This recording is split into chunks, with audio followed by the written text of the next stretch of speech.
የአሜሪካው ፕሬዝዳንት አስተዳደር በስደተኞች ላይ እየወሰደ ያለውን እርምጃ የሀገሪቱን የስደተኞች ፖሊሲ በእጅጉ እያጠበቀው ነው። በዋናነት ህገወጥ ስደተኞች መከላከልና የአሜሪካን ደህንነት ማስጠበቅ ዓላማ ያደረገው ይህ ጥብቅ አቋማቸው በተለይም በአፍሪካ ተወላጆች ስደተኞች ላይ ከፍተኛ ስጋት መፍጠሩን በርካታ ዓለም አቀፍ ዘገባዎች ያሳያሉ።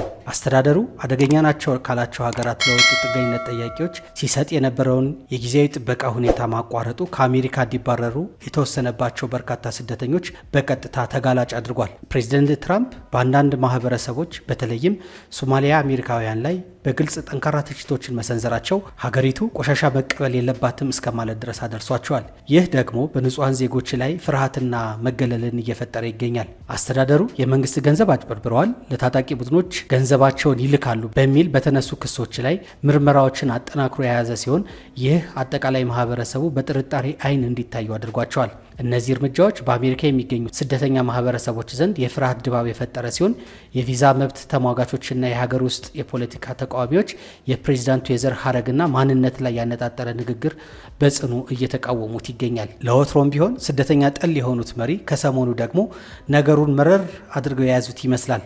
ውሳኔዎቻቸውን በስደተኞች ላይ በርካታ ውሳኔዎችን በስደተኞች ላይ እየወሰዱ ነው። እንደሚታወሰው ዋሽንግተን ውስጥ አንድ አፍጋኒስታዊ ስደተኛ በሁለት የአሜሪካ ብሔራዊ ዘብ አባላት ላይ ጥቃት ከፈጸመ በኋላ የፕሬዚዳንት ዶናልድ ትራምፕ አስተዳደር የጥገኝነት ጥያቄዎች ጥያቄ በአጠቃላይ እንደ አስነዋሪ ጉዳይ አድርገው ይዘውታል። በጠቅላላው የአሜሪካ ግዛት ውስጥ ጥገኝነት ጠያቂዎች ላይ ተገቢውን ምርመራ እስኪካሄድ ድረስ እገዳው ጸንቶ እንዲቆይም አሳውቀዋል። የሳምንቱ ዋና ዜና የነበረውም የፕሬዚዳንት ዶናልድ ትራምፕ ሶማሊያ አሜሪካውያን ላይ ኢላማ ያደረጉት ተከታታይ ንግግር በተለይም በርካታ አሜሪካ ሶማሊያውያን በሚኖሩበት ሚኒሶታ የሚኖሩ ሰፊው የማህበረሰብ ክፍል ላይ ከፍተኛ ስጋት ውስጥ እንዲወድቁ አድርጓቸዋል። ትራምፕ ሶማሊያውያን ስደተኞች በአሜሪካ እንዲኖሩ እንደማይፈልጉና ሚኒሶታን የህገወጥ ገንዘብ ዝውውር ማዕከል አድርገው በመግለጽ ማህበረሰቡ በጅምላ ወቅሰዋል። ይህ ንግግራቸው ከኮቪድ-19 የእርዳታ ገንዘብ መጭበርበር ክስ ጋር ተያይዞ ሲነሳ የማህበረሰቡ መሪዎች የፕሬዚዳንቱ አስተያየቶች አደገኛ እንደሆኑና የአሜሪካ ዜጎች በፍርሃት እንደተሸበቡ ገልጸዋል። በተጨማሪም ከአሜሪካ ግምጃ ቤት በትራምፕ ትዕዛዝ የመንግስት ገንዘብ ወደ ሶማሊያውያን ታጣቂ ቡድኖች አልሸባብ ይላካል በሚል ባቀረቡት ክስ ላይ ምርመራ መጀመሩንም አስታውቋል። ይህ በእንዲህ እንዳለ የማህበረሰቡ አባላትና ባለስልጣናት እንደ አሜሪካ የስደተኞችና ጉምሩክ መስሪያ ቤቶች አይሲስ ሰራተኞች እንቅስቃሴ መጨመሩን ተከትሎ ስጋት ውስጥ ገብተዋል። ይሁን እንጂ የሀገረ ገዢው ቲም ዋልስ አንድ ማህበረሰብ በአጠቃላይ በተመሳሳይ መንገድ አትፈረጁ ሲሉ ማህበረሰቡን ለመከላከል ሞክረዋል። ይህንንም ተከትሎ የሚኒሶታ የሶማሊያ አሜሪካውያን ማህበረሰብ መሪዎች ተስፋ ሳይቆርጡ የመከላከል ጥረቶችን ከፍ አድርገዋል። እንደ ሞኖራካ ያሉ ተቋማት ሰዎች መብታቸውን እንዴት ማስከበር እንደሚችሉ ስልጠና በመስጠትና የድንገተኛ ጊዜ ጥንቃቄዎችን በማድረግ ላይ ይገኛሉ። ምንም እንኳን ፍርሃት ቢኖርም የሶማሊያውያን ካውንስል አባሉ ጀማል ኦስማን ጨምሮ የማህበረሰቡ አባላት ፈርተን አንደበቅም በማለት የግለሰቦችን ጥፋት ወደ አጠቃላይ ማህበረሰቡ ማዛወር ተገቢ እንዳልሆነ በአቋማቸው ገልጸዋል።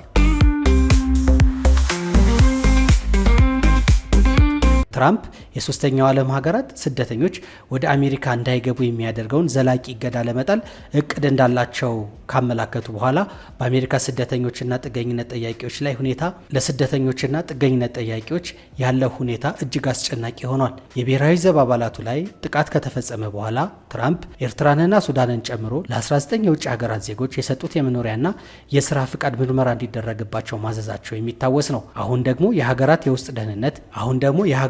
ደህንነት መስሪያ ቤት ከየትኛውም ሀገራት የስደተኞችን ጥያቄ እንዳይቀበሉ ትዕዛዝ አስተላልፏል።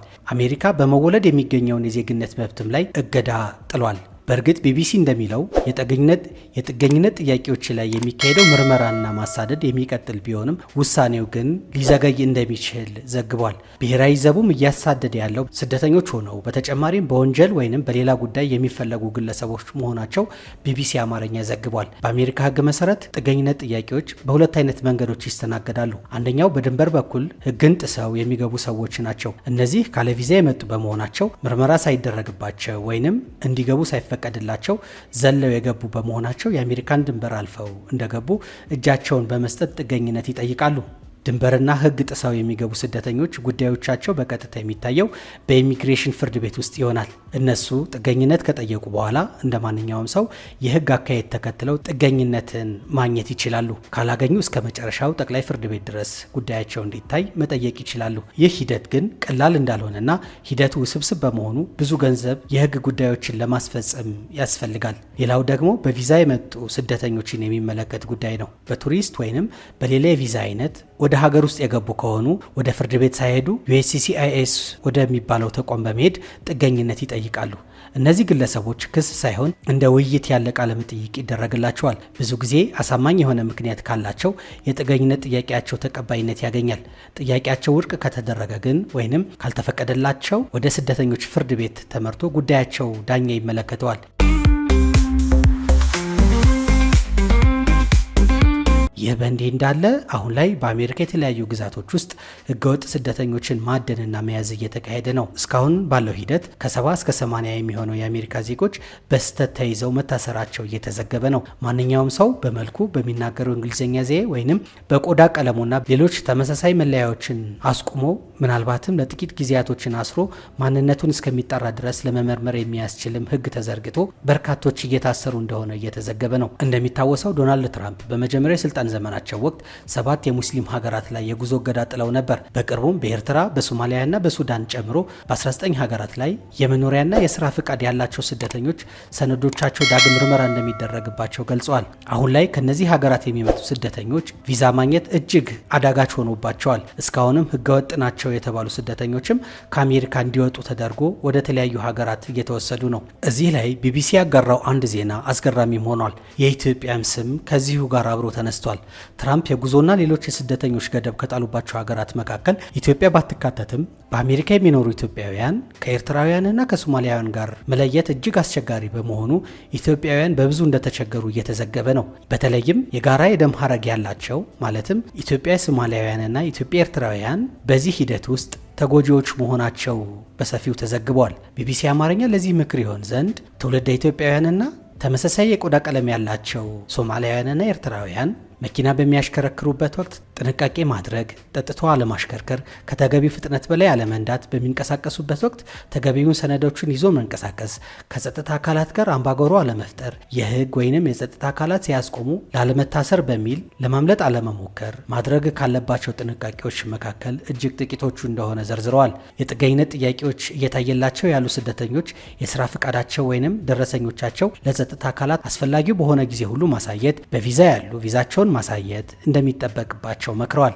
ከትዳር ወይንም ከፍቅር አጋራቸው ጋር አምባጓሮ ውስጥ አለመግባትም የጸጥታ አካላት ትኩረት ለመቀነስ እንደሚገባቸውም ጨምረው ተናግረዋል። ከተያያዙ ግን ወዲያውኑ ወደ ኢሚግሬሽን ጠበቃ መደወል ይኖርባቸዋል ብሏል ቢቢሲ። ሁሌም የጠበቃ ስልክ ይዘው መንቀሳቀስና በቁጥጥር ስር ከዋሉ ለጠበቆቻቸው ወዲያውኑ ማሳወቅ እንዳለባቸው የህግ ባለሙያዎች ምክራቸውን ለግሰዋል። ይህንን ትንታኔ ስለተከታተላችሁ እናመሰግናለን። ሼር፣ ሰብስክራይብ ማድረጋችሁን እንዳትዘነጉ።